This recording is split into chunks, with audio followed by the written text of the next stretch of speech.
Hey, friends, Powwow of Phoenix here. Hope you're doing well. I just want to pop in quick to talk a little bit about sort of an ancient grimoire that is one of the precursors to the tradition of powwowing.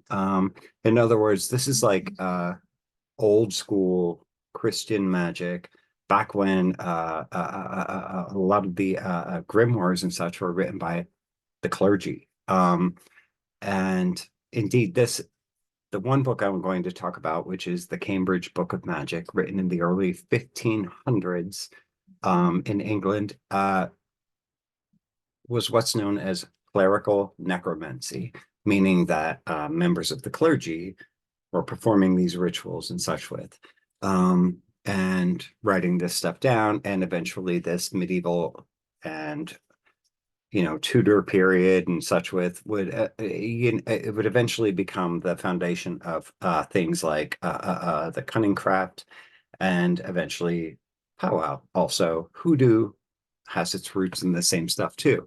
Um, the Cambridge Book of Magic, interesting book because it's very much a lot of like necromantic, ritualistic action. So it describes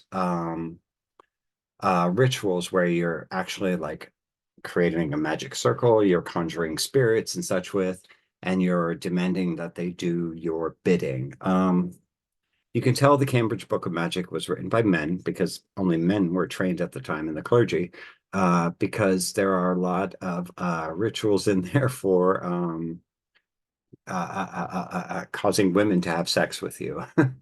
There are a few rituals in there for causing women to like lift their skirts up while dancing. It's ridiculous, but there are a couple of really interesting tidbits in there that I think stand the test of time, such as spirit communication, rich ritualistic magic for like plants to grow well and healthy and such with. And I think I apologize. I'm so sorry.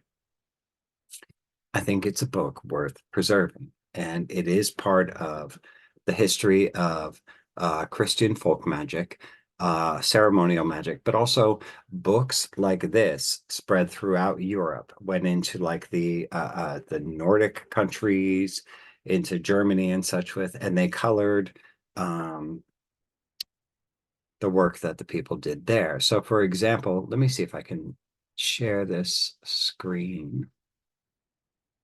There's a way to share my screen. I'm going to do that for you. But I want to show you that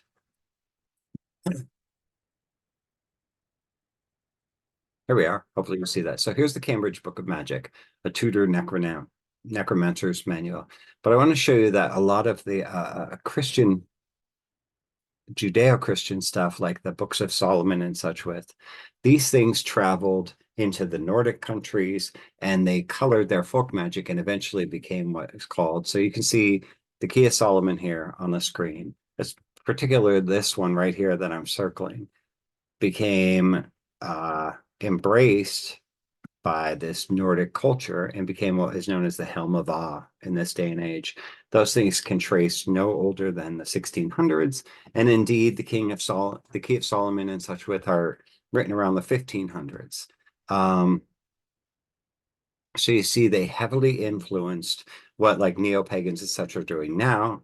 Actually, has its roots in medieval Catholic magic. I'm going to switch back over to the Cambridge Book of Magic here.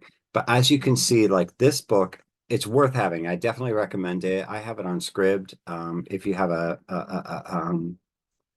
subscription to Scribd, but you can see like a lot of this, like the consecration of the characters, the consecration over parchment.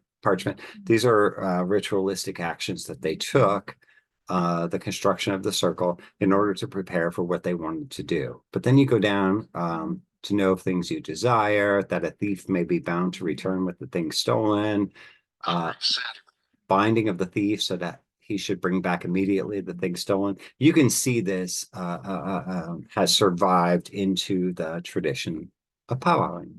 That someone may have an answer from an image, for love, for love, for love, that a woman should love her husband, that a woman should not conceive this year, that a woman should conceive. So you can see there's this, there are a lot of like horny guys writing this stuff, and it's kind of disgusting that a woman should follow you for love, for love. Um, yeah, there's some crazy stuff here. But I like this to raise up herbs. Here's some nonsense that a woman sleeping with you should tell you what you want, that they should lift their skirts whilst dancing. Yeah, pigs. Uh, but anyway, the figure of Saint Michael, the sigils of Master Arnold. So there is some really good stuff in here. Let me just stop sharing because we don't care about this now. Okay, I'm back. So anyway, the Cambridge Book of Magic is very interesting because it's just one of many examples we have of that uh grimoire magic, necromancy, ritualistic magic that later becomes the foundation for folk magic across Europe.